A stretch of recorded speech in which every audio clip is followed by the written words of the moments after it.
Hello guys, welcome back to സെൽമോസ് engineering world. ഇത് ഞാൻ കുറേ നേരം മെനക്കെട്ടിട്ടൊരു സംഭവം കണ്ടെത്തിയതാണ് കേട്ടോ. കാരണം ഇത് നമ്മൾക്കുള്ള ഡിജിറ്റൽ നമ്പേഴ്സ് ഉണ്ടാവും. ആ ഡിജിറ്റൽ നമ്പേഴ്സിന് നമ്മൾക്ക് വേർഡിലേക്ക് ആക്കാൻ അത്യാവശ്യം നല്ല ബുദ്ധിമുട്ടുള്ള പരിപാടിയാണ്. ഓരോന്ന് ടൈപ്പ് ചെയ്ത് ഉണ്ടാക്കുക എന്ന് പറഞ്ഞാൽ അത്യാവശ്യം നല്ല ഡിഫിക്കൽട്ടാണ്. അതിനായിട്ടൊരു ഫോർമുല ഉണ്ട്, പ്ലസ് സ്പെൽ അല്ലെങ്കിൽ ഈക്വൽ ടു സ്പെൽ എന്നൊക്കെ പറയണേക്കാം. പക്ഷേ ഞാനത് ടൈപ്പ് ചെയ്തപ്പോൾ എനിക്ക് അങ്ങനത്തെ ഒരു ഫോർമുലയും വന്നില്ല. പക്ഷേ എന്താ പ്രശ്നം ചോദിച്ചാൽ, അത് ആ ഫോർമുലയുടെ പ്രശ്നമല്ല, എൻ്റെ പ്രശ്നം. കാരണം അത് ഓൾറെഡി നമ്മളൊരു ഡെവലപ്പ് ചെയ്ത കോഡിങ് ഇടണം, എന്നിട്ട് മാത്രമേ നമുക്ക് ആ ഒരു ഫോർമുല ഉപയോഗിച്ചിട്ട് നമുക്ക് ഒരു വേർഡ് കിട്ടുള്ളൂ. അപ്പോൾ നമുക്ക് ആദ്യം കോഡ് ചെയ്യണം, കോഡ് ചെയ്തിട്ട് അത് ഡെവലപ്പറായിട്ട് ഉപയോഗിച്ചിട്ട് എടുക്കണം. ഇങ്ങനെയാണ് ഡെവലപ്പറായിട്ട് ഉപയോഗിച്ചിട്ട് എടുക്കേണ്ടത്. സംഭവം ഒക്കെ ഇങ്ങനെ അപ്ലോഡ് ചെയ്താൽ ആ ഒരു ഷീറ്റിൽ നമുക്ക് സ്പെൽ ഈക്വൽ ടു അല്ലെങ്കിൽ പ്ലസ് സ്പെൽ പറഞ്ഞാൽ നമുക്ക് ആ ഒരു ബ്രാക്കറ്റ് ഓപ്പൺ ആക്കുക, എന്നിട്ട് നമുക്ക് വേണ്ട പർട്ടിക്കുലർ ആയിട്ടുള്ള ഡിജിറ്റ് സെലക്ട് ചെയ്താൽ നമുക്ക് അതിൻ്റെ വേർഡ് ഫയൽ കിട്ടും. പക്ഷേ നമുക്കതിൻ്റെ കോഡിങ് സംഭവം വലിയ പിടുത്തമില്ലാത്തതുകൊണ്ട് നമുക്ക് കോഡിങ് അങ്ങോട്ട് മാറ്റി വെച്ചിട്ട് നമുക്കിതിൻ്റെ ഒരു വേറെ തലങ്ങൾ തപ്പി നോക്കുന്നതായിരിക്കും കുറച്ചുകൂടി ബെറ്റർ.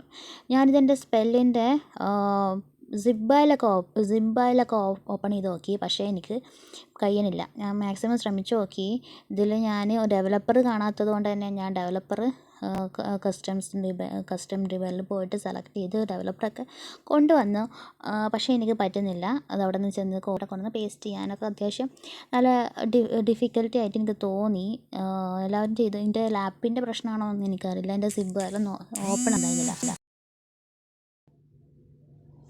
സോ നമുക്ക് തോറ്റ് കൊടുക്കാൻ പാടില്ലല്ലോ. അപ്പോൾ നമുക്ക് അടുത്ത മെത്തേഡ് നോക്കാം. സോ നമ്മൾ ആ ഒരു എമൗണ്ടിൻ്റെ കോളം സെലക്ട് ചെയ്തു. ആ കോളം കംപ്ലീറ്റ് സെലക്ട് ചെയ്ത ശേഷം കോപ്പി ചെയ്ത ശേഷം നമ്മൾ പോകാൻ പോകുന്നത് നമ്മുടെ തന്നെ ഗൂഗിളിലോട്ടാണ്. ഗൂഗിളല്ല, നമ്മുടെ മെയിൽ ID. മെയിലാണോ നമ്മൾ സാധാ എങ്ങനെയാണോ ഓപ്പൺ കൊടുക്കുന്നത് അങ്ങനെ അതേപോലെ ഓപ്പൺ ചെയ്തു. അതിന് ശേഷം ഗൂഗിൾ ആപ്പിൽ താഴത്ത് നമ്മളിങ്ങനെ സ്ക്രോൾ ചെയ്യുമ്പോൾ താഴത്തായിട്ട് ഷീറ്റ് എന്നൊരു സംഭവം കണ്ടോ. ആ സീറ്റിൽ സെലക്ട് ചെയ്തു. നമ്മൾ ആ ഒരു ഇതിൽ പ്ലസ് ചിഹ്നത്തിൽ ക്ലിക്ക് ചെയ്ത ശേഷം നമുക്കൊരു ഷീറ്റ് ഓപ്പൺ ചെയ്തിട്ട് വരും. ആ ഷീറ്റിൽ കൊണ്ടുപോയി നമ്മളിവിടെ അവിടുന്ന് കോപ്പി ചെയ്ത ആ വാല്യൂസ് ഇവിടെ കൊടുന്ന് പേസ്റ്റ് ചെയ്തു.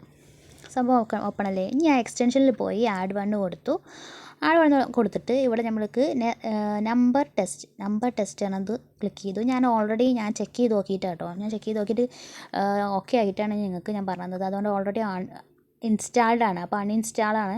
അപ്പോൾ ഞാനിത് നിങ്ങൾക്കൊന്ന് പറഞ്ഞു തരാം എങ്ങനെയാണിത് ചെയ്യേണ്ടതെന്ന്. നമ്മൾ എക്സ്റ്റൻഷനിൽ പോയി ആഡ് 1 കൊടുത്തു. അതിൽ ആഡ് കൊടുത്തിട്ട് എന്ത് ചെയ്യാം, നമ്മൾ നമ്പർ ടെസ്റ്റ് ടൈപ്പ് ചെയ്തു. നമ്പർ ടെസ്റ്റ് എടുത്തു. പിന്നെ അത് ഞാൻ അൺഇൻസ്റ്റാൾ ചെയ്തിട്ടു. പിന്നെ ഞാൻ ഇൻസ്റ്റാൾ ആക്കി കണ്ടിന്യൂ കൊടുത്തു. നമ്മളെ ഗൂഗിൾ മെയിൽ വെരിഫിക്കേഷൻ വരും. അത് ഓക്കെ കൊടുക്കുക, അലോ ചെയ്യുക. സോ ഇനി പ്രത്യേകിച്ച് ഒന്നുമില്ല, പരിപാടികളൊക്കെ കഴിഞ്ഞു. ഇത്രേ ഉള്ളൂ. നമുക്ക് ഈസി ആയിട്ട് നമുക്ക് എന്ത് ചെയ്യാം കിട്ടും. ഇതിന് ശേഷം നമുക്ക് ക്ലോസ് ചെയ്ത ശേഷം നമുക്ക് എവിടെയാണോ ഡിജിറ്റിൻ്റെ ഇത് വേണ്ടത് ഈക്വൽ ടു കൊടുത്തു. നമ്പർ ടെസ്റ്റ് എന്ന് ടൈപ്പ് ചെയ്തു. ബ്രാക്കറ്റ് ഓപ്പൺ ആക്കി ആ വേണ്ട ടെസ്റ്റ് ഏതാണോ അത് ആ കോളം സെലക്ട് ചെയ്തു. ദെൻ ലോഡിങ് ഉണ്ടോ എഴുതി കാണിച്ചിട്ടോ. ഓക്കെ, ഇത്ര പണിയേ ഉള്ളൂ. സിമ്പിളാണ്. നമ്മൾ ഡ്രാഗ് ചെയ്തിട്ട് ഫുള്ള് നമുക്ക് അതിൻ്റെ എല്ലാ വാല്യൂസും കിട്ടി. ഇതിന് ശേഷം അത് ഫുള്ള് സെലക്ട് ചെയ്ത ശേഷം നമുക്ക് വേണ്ട ഗൂഗിൾ ഷീറ്റിൽ പോയിട്ട് നമ്മളവിടെ ആൾട്ട് പ്ലസ് ഇ പിന്നെ അത് റിലീസ് ചെയ്തിട്ട് ST കൊടുത്തു. അപ്പോൾ ടെസ്റ്റ് ഓക്കെ കൊടുക്കുക. ഇത്ര പണിയുള്ളൂ. സിമ്പിളായിട്ട് നമുക്ക് കിട്ടും. പക്ഷേ ഇതിൽ കുറച്ച് മെയിൽ ഓപ്പൺ ചെയ്യണം, ആ ഒരു ബുദ്ധിമുട്ട് മാത്രമേ വരുന്നുള്ളൂ. പിന്നെ ഗൂഗിൾ ഷീറ്റ് ക്രിയേറ്റ് ചെയ്യണം, നമ്പർ ടെസ്റ്റ് ഡൗൺലോഡ് ചെയ്യണം, ഇൻസ്റ്റാൾ ആക്കണം. സോ